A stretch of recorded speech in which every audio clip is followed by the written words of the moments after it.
Hi everyone and welcome. It is Christmas Eve when I'm filming this and I am taking a little break from the mill this week, so decided to film from home, which seemed like an easy enough thing until trying to find the right spot to do it where the light wasn't. Apparently we have a lot of windows in our house. So anyway, welcome. And you probably won't see this till after Christmas, but I hope that everybody is having a wonderful holiday season.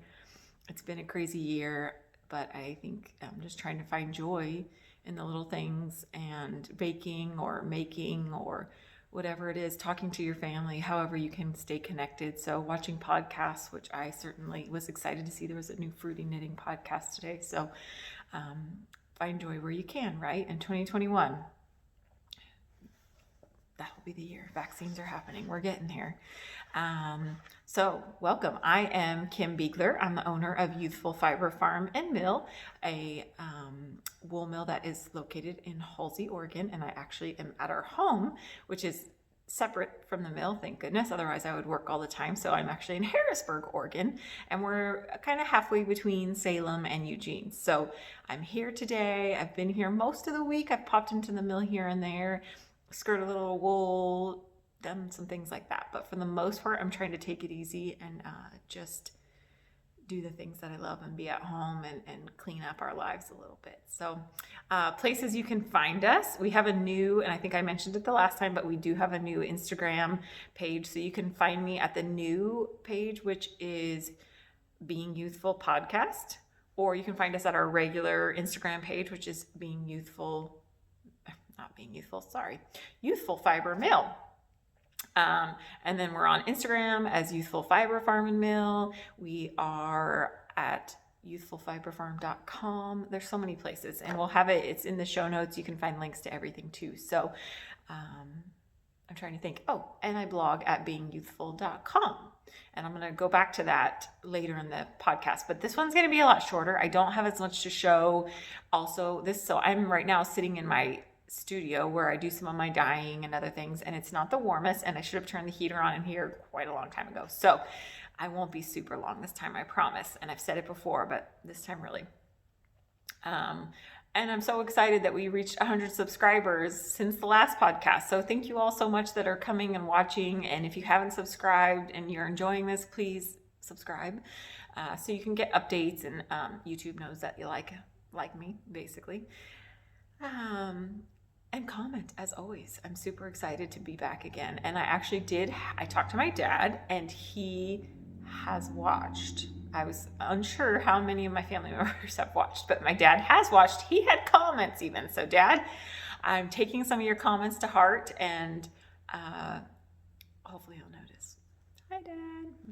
One thing I wanted to talk about real quick was a program that I have that is called Fiber It Forward, and you'll have to excuse me. I wrote notes, and I usually have a stand and stuff in front of me, but that's all at the mill. So Fiber It Forward is this program that I started for Ewethful, basically, as a way to get some of our yarn and fiber into the hands of people that can't necessarily afford our yarns or fibers, or maybe that just need a pick-me-up or whatever. So the way it works is if you go in, and you can just go in and click on Fiber It Forward and check out and donate some money that way. Or when you're checking out, you can just add Fiber It Forward to your checkout and then pay for it then. And basically when I get to a certain amount, which I can never remember and I should write it down, I will give out 8 ounces of fiber or 2 skeins of yarn to somebody who financially could use it and will make their day better, or emotionally could use it and will make their day better. So anyway, if you are going on to buy something, it's just kind of a reminder that we do have that program, and if you have somebody that you think would benefit, or maybe you yourself would benefit from being the recipient, please feel free to message me or email me and let me know, and I'll add you to the list for some fun stuff in the mail. So just wanted to throw that out there as something that I didn't want you to miss if you were shopping. And thank you so much, by the way, to all the people that have shopped with us this season, this year, really. This was a year that we desperately needed it. Without having festivals, it was definitely a different year, for sure, financially. And so I appreciate all of you that have supported us by buying things or donating to Fiber It Forward. It truly has been Awesome. So thank you so much. And I think we're onward into, actually, no, I forgot. Because I'm home and Mitch is home a little bit more right now this week, I decided to roust him out of bed to take a little video of me doing some farm chores in the morning. And that way you could also kind of see what our place looks like and say hi to the animals.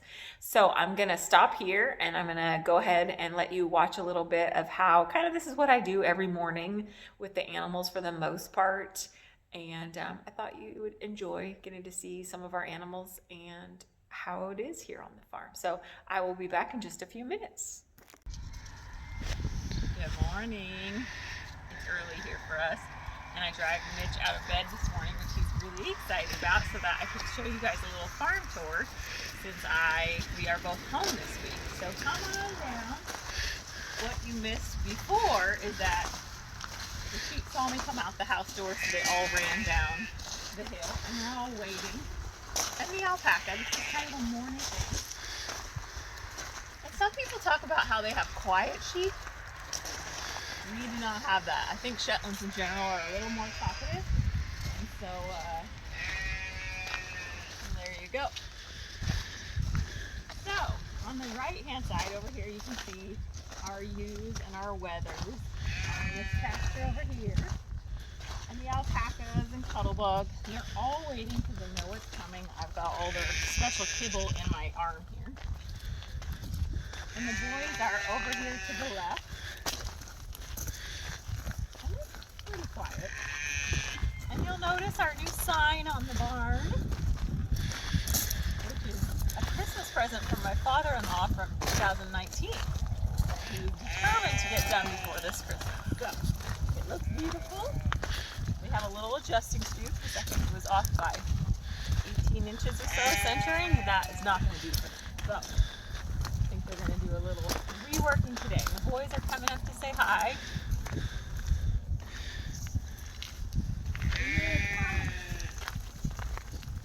And if you hear one sheep, that's Dolly.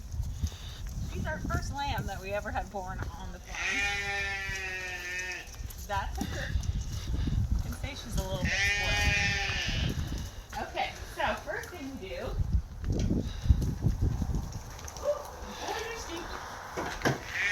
We're gonna let the chickens out over here.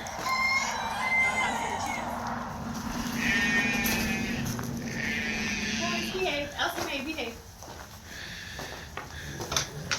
So I just open the door. Nigel, come on, let them out. And we let the chickens go, and they all will come waddling out here in just a second, which is always fun to see. And Nigel's gonna also put on a show. We're gonna feed the boys while the chickens are coming out. Here they come. They're a little fired up.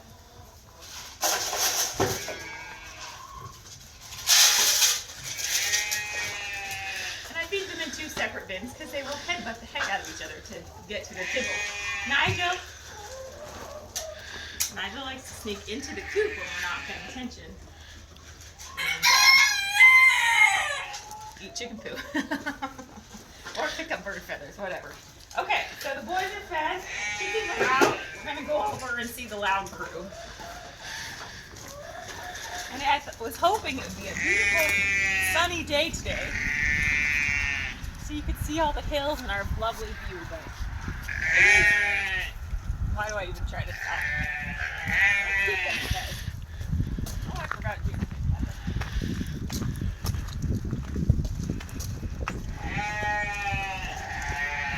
I'm coming. Alright, here's the other crew. The loud crew. They can't wait for their kibble either. And JoJo always likes to do this. She likes to get a little extra out before I dump it. That's it. You got it. So that's it for them. You'll hear almost immediately when they finish, they'll start screaming again because then they want hay. So they're very demanding. We didn't know how loud Shetlands were, but we love them. So this is a morning thing. Cuddlebug freaks out for his kibble, and the dogs get very annoyed with him. You might see Cash jump up and try to nip at him, which is just their normal routine. I'm coming, Cuddlebug. So we're gonna go get Cuddlebug fed. Watch out, Cash. Cuddlebug is the most demanding, and I usually am more prepared because he'll slam into me. Okay. And as soon as I put his food down and June's ready, I have to remember to tie him in, because otherwise he will go terrorize everybody else while they eat. And of course I did that so Mitch has to climb over that leash. And Miss Junebug's ready. She's always ready. So June gets her kibble. Watch out, hon. I know I brought the wrong bin. I'm confusing you. Let me get in front of you. We're gonna hang it. So Miss June's ready, and she's got this stall that we put her in at night. So she gets a little break from these turds, because they can be kind of turdy to her, and to each other for that matter. And it also keeps her dry and just gives her a place that she can lay down and feel comfortable, and that other animals aren't coming in and bothering her. Okay, the alpaca. Our last on the list for kibble.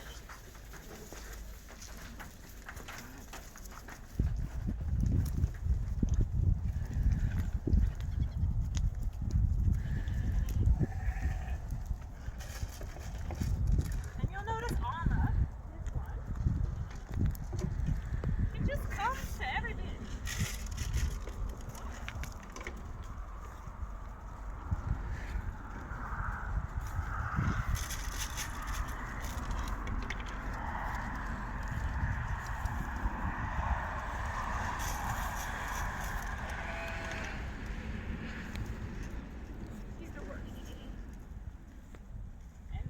Khaleesi is the white one. She's the bottom of the rung. I've mentioned that before. And so she always just gets whatever one Alma basically doesn't get to. And sometimes Alma will run her back and forth if she just decides she wants to keep eating from there. So that's most of my farm chores in the morning. I thought, see, they're ready for hay now. So we're not going to have you watch all the hay part, but immediately they're starving again because they don't have anything else to eat, obviously. So yeah, I'll basically run around with some hay and hay everybody and pick up some poop and then go in the house and drink some coffee. See you later. I'm back. Hey, I hope you guys enjoyed that. I know Mitch was very excited to be out there filming me in the morning. And really that's kind of how my morning works. Everybody kind of gets pellets in the morning. Then I usually, like after the clip stopped, I would go around. I generally will brush or pick June the horse's feet out, give everybody hay. As I was mentioning, the Shetlands were already screaming for where was their hay after their pellets. So, and then clean up any poop, really. The alpacas and the horse, I tend to scoop up just when they come into their covered space. I tend to clean that up almost every day, just so that it stays pretty clean in there, especially June's space, since she's in there quite a bit. She just wanders in there. She'll go out and eat in the morning and then comes back and kind of goes back and forth from her space. So that's kind of how it works around here. And like I said, there are some mornings where I'm like, why do I have these animals? Not because I don't love them, but because wouldn't it, I just think, it would be nice just to sit in the house and have some coffee and not have to go out there. And then I get out there and it's just like the fresh air and the quiet, and it's just what I do every morning. So the only time it really gets a little harder is when we go out of town, and usually we have pretty good luck finding sitters, and really you need kind of farm sitters at that point. So it's just so they're a little more comfortable with the animals in case they needed to do anything. So anyway, I hope you enjoyed the farm. So onward to knitting. Okay, I'm going to share. I have actually been doing a lot of knitting, and I hope I have everything here. So first, just kind of where I'm at on things. So this was that's a needle I don't need. So this is my Hint of Autumn. My goodness, my yarn's all tied up.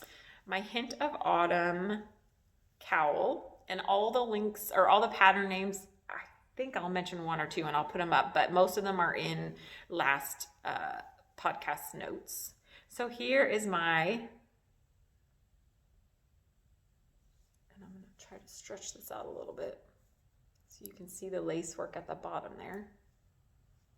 So I have one more repeat, and then it's just about done. So I actually am really progressing on this. It's just looks really nice with that color, doesn't it, behind me? Sorry, distraction. I'm always thinking of like, ooh, color combinations, right? So there's that, and I am loving it. This is out of our Shetland, which this was our first yarn club yarn, and it's 100% Shetland from our animals. And I'm happy to say that all of the yarn club sold out. And I generally have an idea going into it. This was our first month, so I have an idea going into it of how many people have signed up so far, and it helps me. I think the next one goes out in March, so by mid-February, I have a really good idea.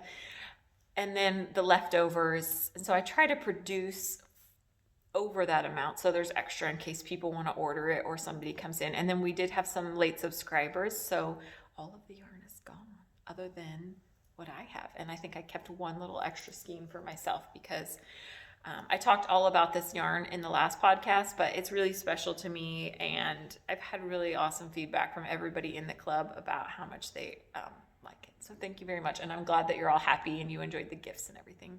So I am gonna have this done because the next couple days I'm not cleaning house anymore, so I'm gonna be back to my knitting hardcore.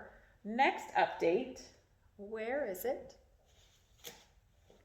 Next update is my 3-color cashmere cowl, which I'm excited because I got to, not done either, but I got to the 3rd color, which of course you can't see that well, but it's a purple.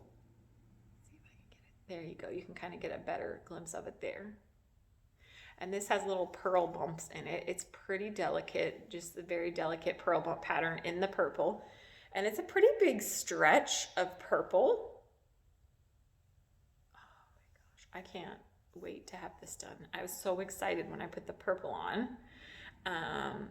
Yet again, looks really good in this room.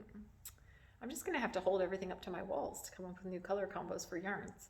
So anyway, there is my 3-color cashmere cowl. I'm knitting this out of our Prineville base yarn, which is a wool mohair. And there is still some of this online. A lot of, and obviously, well, not obviously necessarily, because a lot of times when you buy commercial milled yarn, or almost any yarn that's not kind of farm yarn, you're gonna get, your grays are gonna be dyed. Your blacks are probably dyed. Your browns are probably dyed. So, and that's because white wool is what is used to make most yarn. So most people what people have access to that are indie dyeing, unless they're going kind of more to farm yarns, what they have access to is white yarn. And so most of the time when you get grays, browns, blacks, they're being dyed. With our yarns, most of the time, you're getting natural colors. So the gray is a natural color. This off-white is a natural color. So anyway, a little fun fact about yarn, right? And the reason that most commercial yarn is white is because it can be dyed then, right? If you have, and it can be dyed consistently the same color versus if you're doing over dyeing of grays, get out of here. The colors are going to be different, which is something that I do and I love, but it's not for everybody. So anyway, these are our Prineville bases. A lot of times I do dye the color dyed to order because I don't want to dye, because I do smaller batches of yarn, I don't want to dye something all in one colorway and then have people not like it at all and I don't sell it. So I tend to dye up a couple colors and then when I run out of that, if I still have the yarn, I dye it to order. So just something to know. And if you ever see something, and I wish you could get a better glimpse of the purple. I wonder if I can hold up the yarn and you can see the purple. There it is. So I just have to hold it in the right exact spot. I had to kind of throw some curtains up in here because otherwise I was getting too washed out. So, okay, and everything else was gonna get washed out. So there's my 3-color cashmere cowl, knitting it in our Ewethful Prineville base. And I don't think I said what that is, but it is a wool and mohair. And I designed it to be great for socks, which I've talked about this yarn a lot before, so I'm not gonna go too into it, but Those are the things I have been working on still.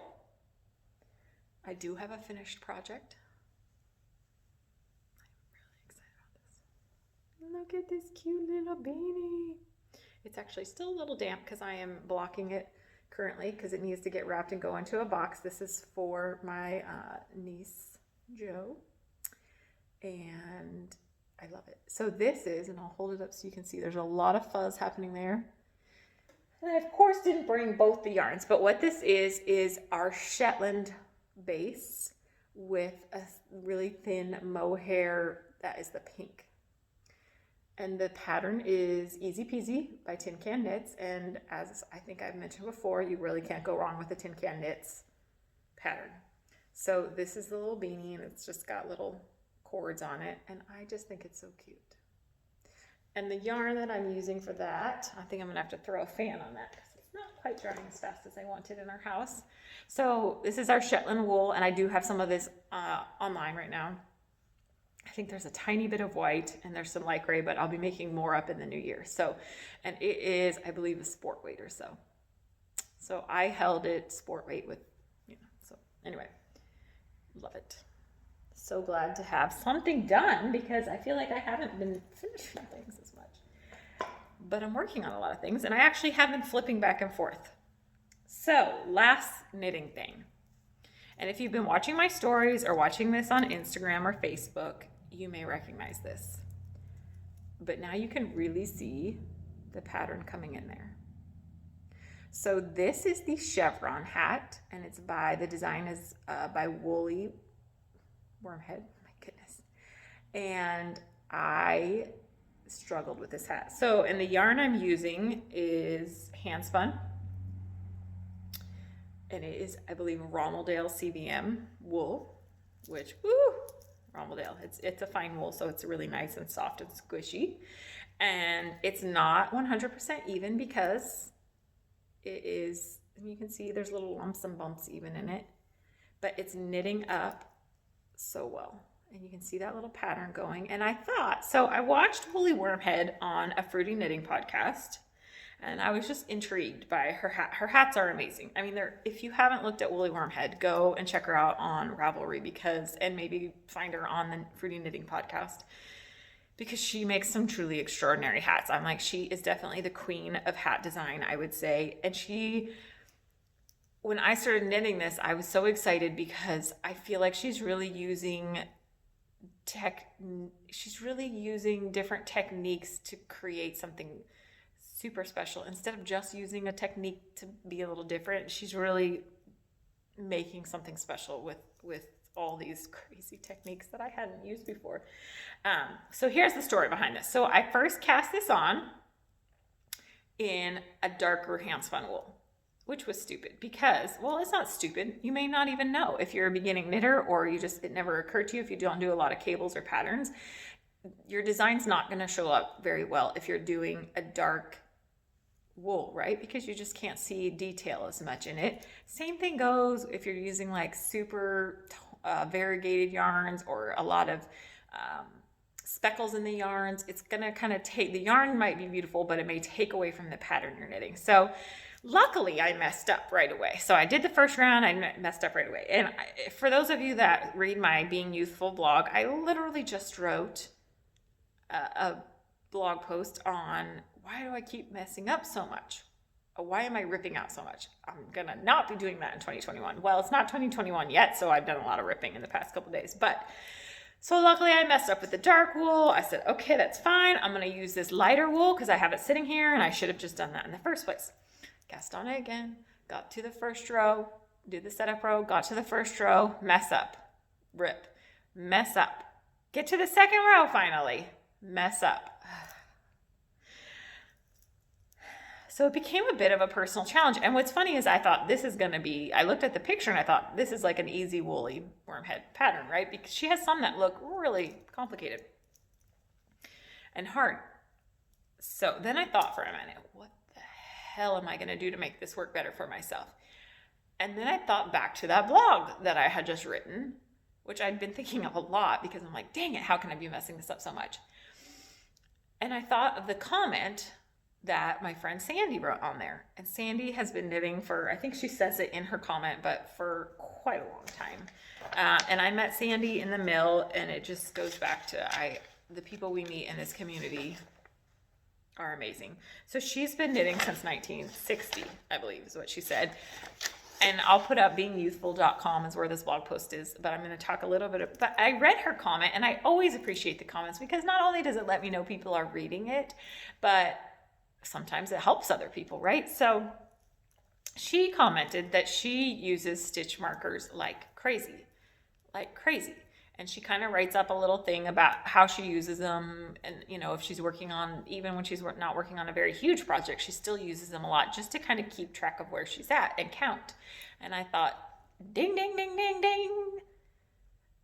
Stitch markers, because you're doing a repeat. It's basically a 6 for every row or every 2. It changes, but you're doing a 6 repeat stitch pattern all around. So what did I do? And here's the wonderful thing about stitch markers is that you're like, yes, now I have an excuse to have 1 million stitch markers. Do you see? I'll try to hang it upside down. Do you see all the stitch markers? Yeah, I just found like every stitch marker that would fit on these needles. And there's black ones in there that you can kind of see. So every repeat, every 6 stitches. And I've had to move them because, you know, sometimes you're moving it, you're moving 1 stitch over as you go up the row, which if you're doing the pattern, that makes sense. So I sometimes, you know, have to move them on each row because I'm going 1 stitch over it or whatever. But the thing is that not only does it keep me visually aware of where my repeat is, it just kind of keeps you cognitively aware of, I've only got 6 stitches on here. So even the times that I'm still messing up, I catch it in that 6 stitch repeat versus trying to get to the next row. So the simplest thing, right? Just use, and it is an excuse to go buy 1 million stitch markers, because what if all my projects needed this many stitch markers? And not only did it teach me about using stitch markers, but almost more importantly, it taught me just don't forget to keep. Even though I read her post days before this, it didn't click with me until I had done a lot of mess ups, basically. So, you know, I guess I was just thinking, in addition to learning a new thing, that is great. So if you're a beginner or you just haven't thought of it like me, use a lot of stitch markers, but also don't forget to really listen and take it in and then go from there when you hear good advice, especially from other makers. So, anyway, this is a super fun hat. I am addicted to it now. Like, I could just sit and knit this. And now that I have my stitch markers, at first I was like, nothing can be on. No TV, no Hallmark Channel, which is all I've been watching for the past 3 weeks. But now I've gotten into even though every row is moving, I can still keep an eye and, you know, have something going in the background. So I'm just in love with how it's turning out. And you can see, so it's called the Chevron Hat, Woolly Wormhead. And you can see how the line's coming up. And now we're starting to go backwards on that chevron. So really, it's just a fun, you know, when you find designers, as my friend Sandy said, that really work with technique and you get to learn while you're doing it. You don't want every project necessarily to be like that, but it really is fun. And it's a true, I can't say enough about the pattern. The other thing that I have learned in it, and she has the directions in the pattern, which I love, is how to do a cable without a cable needle, which you are cabling once in every 6 repeats. So to not have to grab a cable needle, shut the front door. It's great. So I can't say enough about this. Obviously the hand spun, I love. I sold quite a bit of fiber in the past, and a lot of this was sample yarn. So I'm getting to use it now. Stuff I had spun to show what the yarn was going to look like. So that's my knitting stuff, guys. And I was supposed to talk about hand spinning first, but I didn't. So now we're going to go to hand spinning. And I really love your feedback about, like, a lot of people commented or messaged to me that they loved that I had shown my first hand spun and just some of the different things. So I appreciate the input so much, because again, it just lets me know that you're watching and that in some small way I am helping. So we are going to do a video, but I think I'll show a couple things first and then we'll show the video. So basically what I've been working on. And one thing I didn't bring out here because it was on my wheel and it was too hard, but I will put a picture up of something I'm working on that's kind of just fun. And this is the wool. You can see it's got little neps and stuff in it, and I'm having so much fun with it. It's literally just fun. And this is mystery wool that I made into roving. It was just lots of waste off of the carder that I threw together. And this was one of our fiber clubs a couple months ago. They got mystery wool, so it's in roving. But it just has all my waste from the carder, and everybody got different colors and different blends and so I'm spinning that, and I actually don't have a ton of it. So my plan is to, I always bring home odds and ends from the mill. So my plan is to ply it with that, which I think will be nice. And this is our Romney alpaca silk, and it was just stuff left over from spinning some yarn, I think. So I'll put a picture in here so you can see what this yarn looks like as I'm spinning it up. But it's so fun. I'm just being very, having a good time with it. So other thing I'm working on is that alpaca. So this is that Shetland alpaca that I've been working on. This is about the end of it. So good news, I'm almost done spinning it. Bad news, no way do I have enough to do the sweater I was planning on. So that's okay. I could do a whole new batch of it, but I just don't feel like it right now at the mill going into that. So instead, I think I'm going to end up with, I don't know, maybe 900 yards of it. So I am going to find another sweater. But I'm ready to ply, and I have just a tiny bit. These won't both fit on one bobbin when I ply them. So, and at some point, I'll probably do a video with me plying it, and maybe it'll be in the next video, but in the next podcast. And I thought I would show you this too. So this is my Lazy Kate. And it is an Ashford, and Mitch got it for me years ago, and I love it, so I thought I would show it to you. The two things I love are that it's tensioned, which is great when you're plying, especially if you're trying to do chain plying or anything. I can't chain ply without a tension, and I'll show that one day. But and the other thing I love is that your fibers go through this little peg here, so that you can have this sitting on the floor and it doesn't get too, see how it goes through? So you can, and that way it can be low down on the floor or wherever, and it still kind of has some tension to it. I didn't even realize that for the first longest time that I owned this. So anyway, I really like this Lazy Kate, so I just thought I would show it to you. And you can see that these two alpaca, even though it's all from the same batch and is Alpaca Shetland, they're dark, one's significantly darker than the other one, and that's just how it blended up, and that's okay. It'll make for an interesting yarn. And the other two skeins are kind of the same. So that's what I'm working on there. And I did want to share, so I'm going to share the video that we have, and I just wanted to, I know a lot of people are thinking about spinning or thinking about getting back into spinning, or have been terrified to spin, whatever the case may be. If you've thought about it, I strongly encourage you trying it. You can do something much less than, investing in a spinning wheel, although you can find some great used spinning wheels on Craigslist probably. I know you can. Usually there's, an Ashford traditional a lot of times goes for, $100 to $150, and that's not so bad to invest in for a spinning wheel, a used spinning wheel.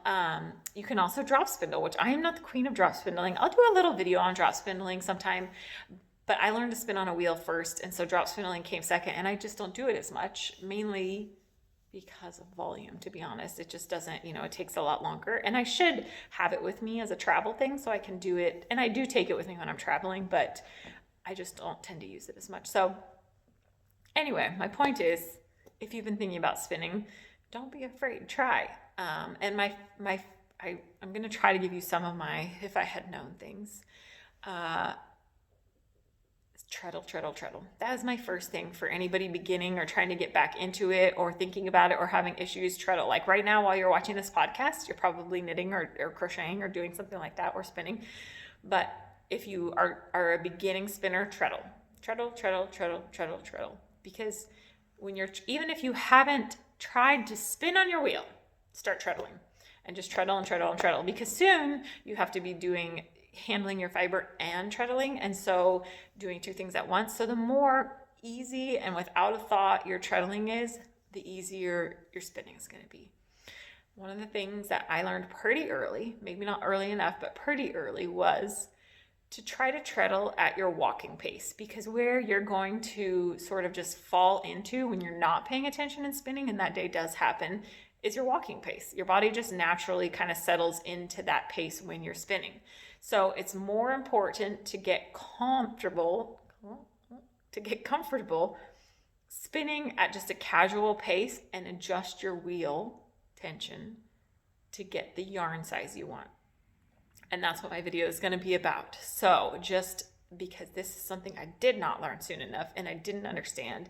And so I'm going to show you, I'm going to have a couple wheels set up and I'll walk through them with you and show you what I mean by adjust your tension on your wheel, not the pace of your feet. Because inevitably, if you're trying to spin something with more twist, so you're spinning your feet faster, at some point you're likely going to daze out and your feet are going to slow down, or vice versa. So it's easier to adjust the tension on your wheel than it is to try to adjust, constantly being aware of the speed that your feet are going. So I'm going to show you that video, but before I do, one other thing. If you have issues with your wheel walking away from you, dang wheels. I mean, they're just like, you're like, where are you going? Especially as a beginning spinner, mainly as a beginning spinner, or if you're on a new wheel that you aren't comfortable with, if it's walking away from you. So this is just the stuff that you get to go underneath your rugs so that they don't slip. Just throw this underneath your wheel and it will keep your wheel in place. I mean, you obviously, if you're spinning on a rug, you may not have the same issue, but if you're spinning on just like a linoleum floor or a wood floor, it's quite common for beginners especially to have their wheel walk away from them. And it's basically your nervousness and tension with your treadling is pushing the wheel away from you. So this just helps keep it from sliding. So one idea for you. So I think I'm going to let you guys watch the video on tension, the all-important tension, and I will be back shortly. Enjoy. Okay guys, so we are up here with some of my wheels, and I thought I would just, for a beginner or just for somebody who has forgotten or is having some issues, give you my little tip on spinning to make things a little easier. So this is something I wish I had known from the beginning and I didn't. And so, I learned pretty quickly, which is good, but I know a lot of people don't. So this is a Scotch tension wheel. This is a Ashford Kiwi 2. This is the first wheel that I learned to spin on. And so it's a Scotch tension, meaning that it has got a band here that goes down, and it also has a brake that you can use to adjust tension. And you can see how this little coil here is really loose. So when I first started spinning, I went to a class and I think my coil looked like that. And that makes your wheel pull your yarn up faster. So my biggest thing, if you have a Scotch tension, which honestly I think Scotch tension are probably the easiest wheels for beginners because you do have so much control with this. My big thing is to make sure you start spinning and just put it totally loose, because the idea is it's gonna pull your yarn away from you slower, which when you are beginning makes it much less terrifying. Another thing you can do to slow your wheel down a bit is to put your band on the bigger, so you see how we have two different kind of spots we can put that band. The bigger band is going to make your wheel turn slower. So that's also going to mean your uptake away from you is a little slower. So you have this control, which is really nice. So I say start slow, and I'm just going to show you a real quick, without jumping into the frame too much. So I'm going to spin and start something, hopefully. I just grabbed this fiber, so hopefully it'll spin for you. So one thing that can happen when you're learning is that you're like, the wheel isn't taking my fiber. So the easiest way, and a lot of times that's because you're holding onto your fibers so tightly back here that the wheel can't take it. So before you start playing with anything, let go of your yarn, because most of the time the wheel actually is taking it, but you're the one that's holding the wheel from taking it. So like I said, I would start with my tension really light here. In theory, I'm not going to go too much into it, but in theory, it's going to put twist in a little bit slower, but don't worry about it for now. I would just have the tension light because it's going to make it feel like the yarn isn't just getting ripped away from you. And then have this on your biggest option that you can. That's where I'd start there if you have Scotch tension. Now, if you have a double drag band, which I've got over here, we're going to switch really quickly to the double drag band. And I got this, this is also an Ashford. This is an Elizabeth, and it's a double drag, meaning that this one band is coming between your bobbin and your whirl. So a couple things again you can do if you have a double drive to slow it down a little bit is to make sure you have your band on your biggest spot on your whirl. It's doing the same thing. It's gonna make your wheel turn just a little bit slower, which means that your yarn uptake is gonna be a little bit slower. The smaller you get on your whirl, the faster your wheel's gonna take. Something else you can do on these, there's not as much control as there is on a Scotch tension. So that's why Scotch tensions are a little easier for beginners. But another thing that you can do, and this is gonna be different on a lot of wheels, but some wheels you can also adjust. On this one, I can adjust how tight my tension band is just from moving this, and it goes up and down. You can see I'm not going to adjust it too much because I have something on there, but so you can make this a little bit looser, which is also going to slow your wheel down. You run the risk of slipping too much, which is literally like it's just not going to catch, so then you've gone too loose. But that is another option if you're using one of these. So those are some big things. I think that knowing how to adjust your tension, and the other big thing is that, I think I talked about it already in the video, but adjust your tension, not so much your feet. If you can keep your feet at just a normal pace and not think so much about your feet and use your tension or your whirls to adjust your wheel, it's going to be a lot easier, because as you're spinning and you're dazing out, it's a lot harder to keep track of what your feet are doing when you're dazing, which does happen eventually when you're spinning. So anyway, I hope that helps. Feel free to comment or email or ask me any questions. Thanks a lot. Okay, so welcome back, and I hope that helped. I took a beginning spinning class, and I think it was in my second beginning spinning class a couple weeks later that the instructor's helper came by, and she said, you know, this is how your wheel should look when you start, and then adjust from there. And I was like, I mean, literally game changer. So, I'll talk a little bit more about tension and how to play with it. But like I said, it's much easier to adjust your tension, get your tension right, and then let your feet just do what your feet do. So I'm almost done, and this is going to be shorter than the last one. So I'm a little excited because that was one of my dad's things, was make it shorter, which I was like, well, if you're a crafter, you're probably doing something else while you're watching this, so not a big deal. But for non-crafters, I agree. If I can keep it shorter, it might be less intense for you. So the last thing I was going to talk about was kind of just what's been going on at the mill. And the biggest thing is that I sold my dehairing machine, and it moved to Michigan last week. And it moved to somebody that has a fiber mill there, and she's got alpaca, and she does a ton of alpaca processing, it sounds like. So she was really excited to have that come to her. And I'll show a little clip here real quick of the dehair on the move. Or I might just show a picture of it on the move, hanging in the air. But it was an exciting day. And so that machine was wonderful, but I just didn't use it to the potential that it should have been used to, especially given that there aren't like a million dehairing machines around. So I'm excited that she has it now, and she will enjoy it and use it a lot more than I did. And it also has allowed me a little bit of financial freedom because none of this equipment is inexpensive. So it's allowed me a little bit of financial freedom to, if nothing else, just take a breather this week. So that is a really big Christmas gift to us. So other things at the mill. I'm going to stop here and show another video. I just have tons of little videos. But since I've been at home, I have been tumbling some llama for a client.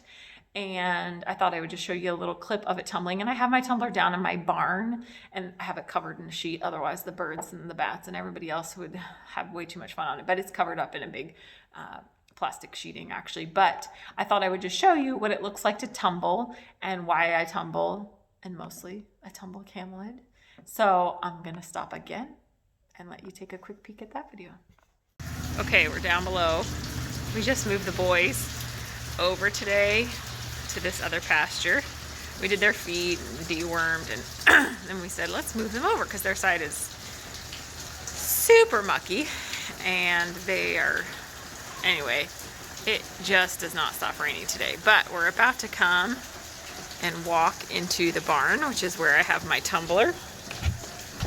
So we'll go in. Even the chickens are trying to go to bed. So this has been tumbling for longer than I meant for it to be, but it doesn't really matter how long. I mean, I try to do at least 20 minutes, and then if it goes longer, that's fine. So I'm going to turn her off now, and I'll show you. And the reason I tumble, I have yet to meet a camelid that I did not need to tumble. And you can see there's a pile of stuff, and that is maybe from 5 pounds of me tumbling. I mean, there's a little bit of barn stuff in there, but mostly it is just dirt and stuff. And the reason I tumble camelid, like I said, I have yet to meet a camelid I haven't had to tumble, even when I think I can not tumble because it's been skirted well by a client or whatever, or by me, then I tumble it anyway. But so this is going to be a little bit tied up on itself, and this is llama, but I can easily open it up before I wash it again. And the reason, oh my gosh, I've said it like 4 times, but I'll tell you the actual reason that I tumble it is because camelids like to roll in dirt. So most of the time when you get a fleece, even if it's been skirted well and opened up on a skirting table and had lots of room to breathe, there is still so much dirt because they just roll for a year, and that dirt doesn't come out. And camelid is a little bit different to wash than wool because of the dirt factor, and most of the time the dirt sticks to the lanolin on wool sheep's wool, but that is not the case. Camelids don't have lanolin, and so you are trying to get the dirt out of the fiber versus when you're washing wool, and the dirt kind of comes off when the lanolin is melted off in washing. So anyway, that is what I'm doing on this Sunday, because I don't know how to stop working, I guess. I don't know. Well, I mean, I'm down in the barn and. So anyway, back to Sunday. I'm actually going to go in the house, clean myself up, and start some knitting. Okay, bye.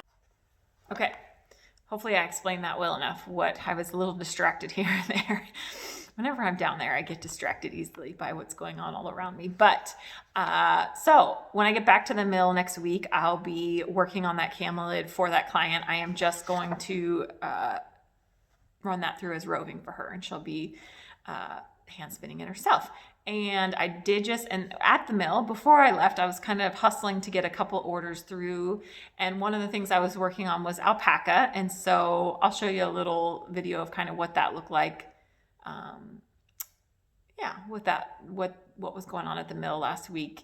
And the alpaca that's on the carder, the client came and picked it up right before Christmas, and she said that she was so excited to have it. It was a couple years of blankets of her alpaca, of just one alpaca, and that alpaca had gotten killed by a predator. I can't remember if it was a mountain lion or a cougar, but super sad. And I was excited that it turned out beautifully, and she had about 8 pounds of him that she was going to be able to spin and make something really extraordinary out of him. So one of the joys, the sad part, but also the joy of having these fiber animals is that we can appreciate them after we don't have them either. So for whatever reason. So that was a fun thing to be able to finish and hand back to her. So I think that's about everything. I'm gonna stop here and just show you the little video I made from what was going on at the mill last week. And then I'll probably say goodbye. I'll have to think. All right, I'll be back in a minute. Hi everyone. I thought I'd give you a little mill tour, show you what's going on at the mill today. I'm kind of finishing up some client stuff because next week is Christmas, and for the first time ever, I think I'm going to like a week off. So I'm gonna flip her and show you. First I thought I'd show you if you were watching my stories, and I'll probably talk about it in the mill, but my dehair is gone. So this is the spot where the dehair used to be, and I've already kind of reorganized it a little bit, and for now that's just going to be a big empty space, and I can just see myself in the mirror now. So today I'm working on client orders. So this is 100% alpaca, and it is some lovely alpaca, nice chocolate brown going in, and I'll show you the kind of the end product here. Well, not the end product actually, because so I am just doing this into roving for this client. She's a hand spinner, so she's gonna spin it out herself, but she wanted to see what it was like if I also ran it through the draw frame. So kept combing it, or kept brushing it, whatever you want to say, kept putting the fibers in a more parallel line than what comes off of the carder. So that's what we've got going over here. Is I am running a couple of these rovings together to and this is the draw frame. And I'll open this up and you can see. So they're getting a little bit more combed out there with those teeth. And you can see them coming together. So all three of them come together. So this does so it blends it a little bit more. This is a couple different fleeces, and then it comes out the end here. You can see how combed it is there. And obviously there's still fibers going which way in that, but it's a lot more parallel than when it came off the carder. And then this is the bag of it done. So that is her end product, and it's lovely. It's gonna make a lovely spin. And let's see, we've got a little bit, that's the last bit. And I have it in these bins because I condition. I think I've talked about this before, but I condition all the fiber after it comes out of the picker. And so I let it sit. So I picked all this and conditioned it last night, and then was carding it and everything today, which with alpaca is, especially for alpaca, even more than wool, I have found, in my mill anyway, loves to static even more. So conditioner is important for making a good end product. And I'll show you one last thing I'm working on over here. I was just washing up. It's a camelid week, as I said on my stories earlier. So here I am washing up some llama. So this is llama. So different. It's so different from alpaca. And of course it depends on the llama and the alpaca for sure. And then you can see, there's my this is like one of the most important tools in the mill is the shop vac, because it's going constantly. And then there's some here on the drying rack. And I'm getting ready to unload the washer, and I'll have all of that. And this is another client order that I'm just doing into roving for them as well. So that's what's going on in the mill today. Let's just swoop through again. All right, see you. Okay, that was me wrapping up the mill for, I like to, right before the holidays or before I'm leaving on vacation or whatever, I like to have everything really tidied up. I don't want to leave fiber out when I'm away or leave things on the drying rack. So I try to just kind of finish up orders or make sure everything's dry so I can tuck it away while I'm gone. And so that was what was going on there, kind of a chill time as I go into the holidays. So I think that's all I've got today. At this point, I am just kind of getting ready for 2020, as I'm sure all of you are, moving forward into a new year that will hopefully bring more joy and more connectedness and more family being together and friends and fiber friends and festivals and all the things that we've all missed so much. I hope that you're all doing okay, that you're all having the best holiday season that you can. And I look forward to seeing you next year. And, if you're liking this, please don't forget to subscribe, comment below, tell me the things that you want to see. I truly appreciate all of you. I appreciate your support in watching this, your support of the business, and your support and just kind of watching as I grow and change with this business as well. So have a wonderful holiday season. Happy New Year. Find joy where you can, and until next time, I'll be around here. Thank you. Bye.